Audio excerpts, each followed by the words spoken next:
Hola. I don't actually speak Spanish. I don't know why I say hola. I say hola all the time. I'm Josh. I'm with Cloud Music Academy. You can also find me at joshmckelvey.com. McKelvey is spelled M-C-K-E-L. V is in Victor, E-Y.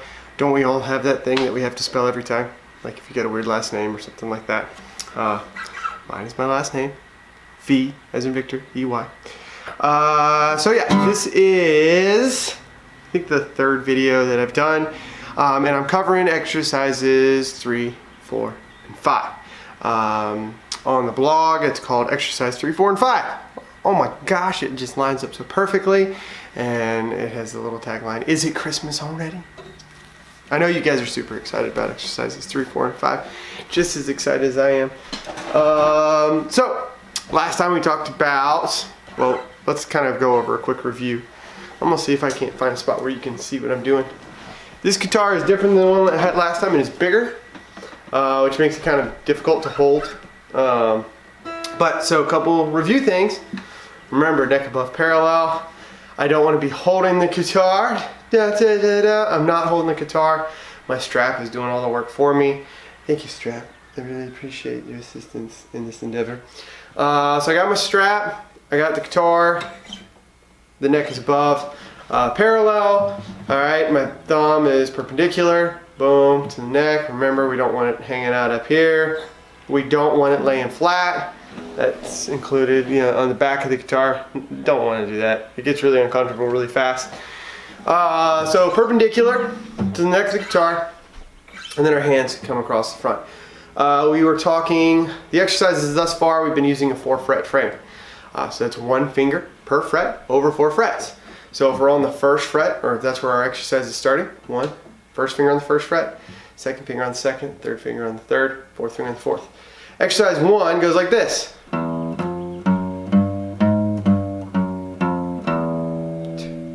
3, 4. You can do it on each string. 2. And you should be counting. 1 and 2 and 3 and 4 and 1, 2. Right? So on and so forth. Remember to count. Counting is actually really important. When I'm teaching, I have my students remember a phrase. Say as you play. Saying as you play is really helpful. The more variety we have in the ways that we process information, our brain processes information, the better we learn that information. So say as you play. Exercise number 2 was really, we drop the open string, and then it's the beginning of this idea that we need to practice finger combinations. I'm less worried about the actual notes that I'm playing right now. I'm getting those fingers moving in a variety of different ways. And so I've gone and analytically broken it down and given you every combination. So exercise 2 is all the combinations with these 4 fingers starting on the 1st finger. So 1, 2, 3, 4. And then you do that for like a measure. And then 1, 2, 4, 3. And then you go 1, 3, 2, 4, 1, 3, 4, 2, 1, 4, 2, 3, 1, 1, 4, 3, 2. And you do that as part of the exercise. By the way, all of this is on the blog. I'm waking my computer back up so I can see what I'm doing. All this is on the blog, available for you to look at. You can download. I think they're images or something. I don't think they're quite PDFs because I couldn't make the blog do it. I'm actually not really good at computers, I'm gonna be honest. So they're like image files. But like, shoot me a comment or something if you want the PDFs. I can email it to you. It's really not that hard. But yeah, it's really easy. Now, is everything that you play going to start with the 1st finger? The answer to that question is no, it's not. There are plenty of songs, there are plenty of licks, there's plenty of musical ideas that do not start on the 1st finger. And even as we're in the middle of a lick, you may have to readjust your hand and start on a different finger, 2nd finger, 3rd finger, whatever. The point is, we don't want to just have to, if we're in the middle of a solo or something like that, and we want to express this next musical idea, for efficiency's sake, sometimes it's better to start it on another finger. So we're going to do the same thing that we did in exercise 2, which was we're going to basically break down mathematically these finger combinations, but we're going to start it on different fingers. So obviously, if the last exercise started on the 1st finger, Well, we're going to start this one on the second finger. It's pretty simple. So 2, 1, 2, 1, 3, 4, 2, 1, 4, 3. Now what I did here is I actually sped it up. So I think in the last exercise you had like a full measure of one combination. You'll get the idea. I assume that you guys are reasonably intelligent. You had enough cognitive power to turn on your computer and search in the YouTube search bar for guitar lessons or however it is that you got here. So I'm going to speed up this process so that these exercises are not as long. I did write out all the combinations so that you have it and you don't have to think about it. So it's a little quicker. We change combinations much more frequently in this exercise. So 2, 1, 3, 4, 2, 1, 4, 3, 2, 3, 1, 4, 2, 3, 4, 1, 2, 4, 1, 3, 2, 4, 3, 1. So that's all the combinations that we got starting on the second finger. No repetitions. As you're going through these exercises, feel free to add in some repetitions. So one of the ways that we can expand our practice and one of the ways we can expand our expertise and kind of comfort with the guitar is we start messing with this. So I don't know if you've noticed the pattern yet. So we're starting on the second finger, 2, 1. All right, 2, 1, 3, 4, right? Okay, so 2, 1 is my starting 2. Everything boils down to, you can always take it down to smaller intervals and smaller segments. So 2, 1. What are the other 2 notes I have, or other 2 fingers I have available? 3, 4. All right, what's the other combination with 2, 1? 2, 1, 4, 3. All right, 2, 3, 1, 4, 2, 3, 4, 1. There's a pattern there. 2, 4, 1, 3, 2, 4, 3, 1. There aren't any other combinations without repetition starting on that second finger. Then what do? We go to the next string. 2, 1, 3, 4, 2, 1, 4, 3, 2, 3, 1, 4, 2, 3, 4, 1, 2, 4, 1, 3, 2, 4, 3, 1. All right, so I kind of got off topic there. Add in some repetition. So maybe you want to do 2 strums, right? Well, just go ahead and try it. 2, 1, 3, 4, 2, 1, 4, 3, 2, 3, 1, 4, 2, 3, 4, 1, 2, 4, 1, 3, 2, 4, 3, 1. Right? Not super interesting, but it is a different variation that you can try, and you can try it on all the different strings. So 2, 1, 3, 4, 2, 1, 4, 3, 2. That actually kind of sounds cool.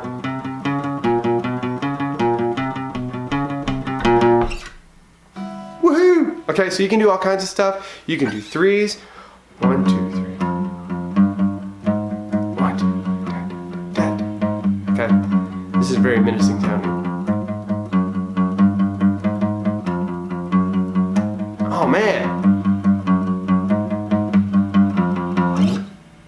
I'm just getting better and better. The more different ways you can come up with on your own creatively to kind of warp and twist this exercise, you're still working those 4 fingers in a bunch of different combinations, but you can still add some variants. Now, change up the order that the patterns are in. Okay, so you can split these into little segments, like 2. So with 4 fingers, starting on the second finger, your combinations are 2, 1, 3, 4, 2, 1, 4, 3, 2, 3, 1, 4, 2, 3, 4, 1, 2, 4, 1, 3, 2, 4, 3, 1. That's all you can do with these little fingers. Do you always have to play it in that order? Do you always have to play the combinations in that order? No, you don't. So sometimes what you can do is you can take that and you can go 2, 1, 3, 4. The first combination in this exercise. Then I'm going to jump ahead.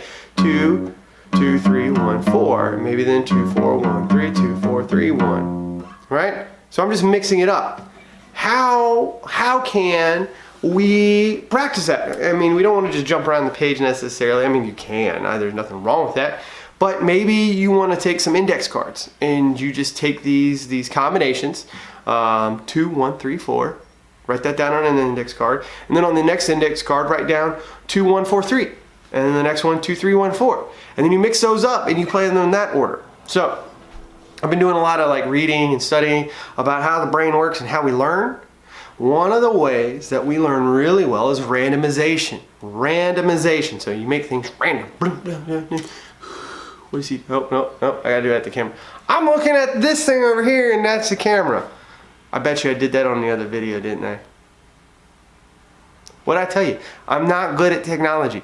I suck at this. Anyway, randomization. So randomization. So what does that do? When we randomize, we force our brain to really process that in a different way. And so if this was an Audible book that I was listening to, lecture series, great courses or something. And they talk about spacing, okay? They talk about randomization, and they talk about challenge. Spacing is how often do you practice, right? The more often you repeat information, the more often that you practice a skill, the better you're going to be at it. It's pretty simple. It is much more important to practice 5 days a week as opposed to a lot of time on Sunday, for instance. Challenge, the C, SRC is a little acronym that they use.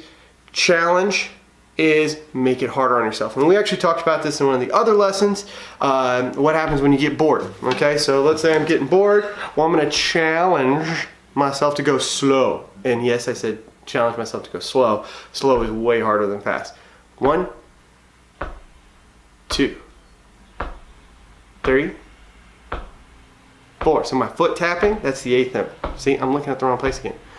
1 and 3, 4. Sorry. 4, 3, 2, 3, 1, 4, 2, 3, 4, 1. Super slow. And then I'm going to challenge myself to go really fast. Oh.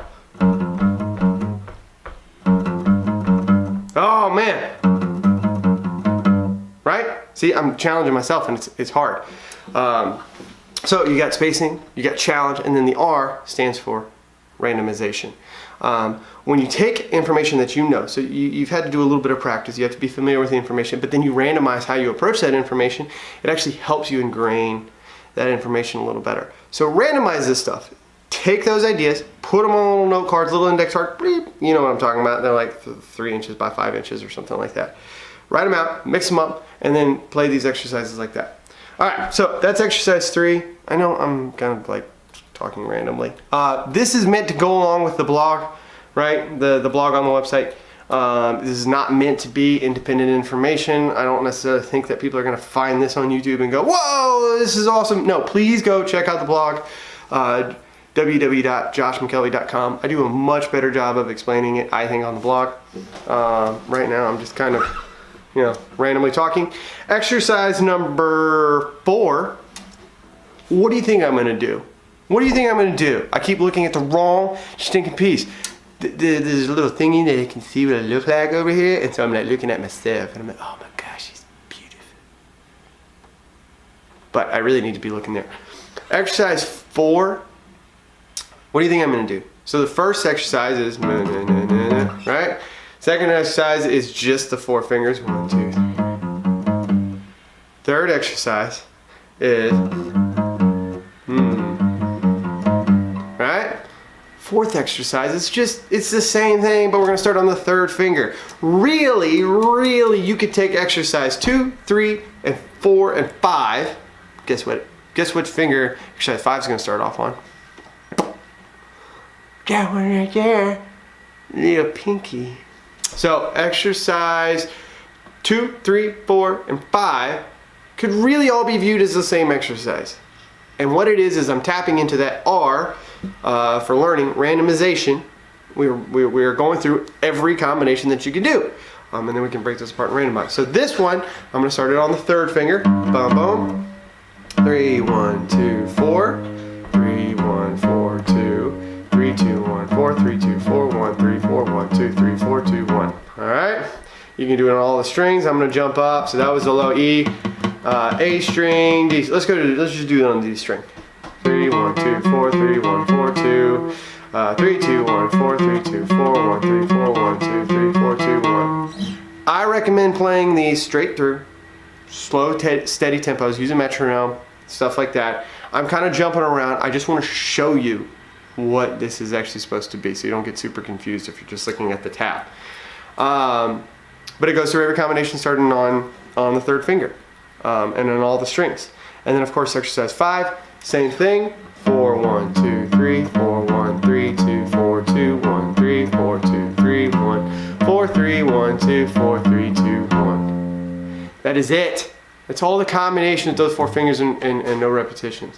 It's kind of dull, right? It's not the most interesting stuff in the world, but you are literally taking these 4 fingers and working every combination. So by the end of exercises 2, 3, and 4, and 5, you have gone from this finger to every other finger. You've gone from this finger to every other finger, so on and so forth. You've done all the combinations. No matter what lick you play, no matter what song you play, I am still looking at the wrong thing. No matter what song you play, no matter what lick you play, if it's a lyrical idea, you have literally played every combination that you can play. That's kind of cool.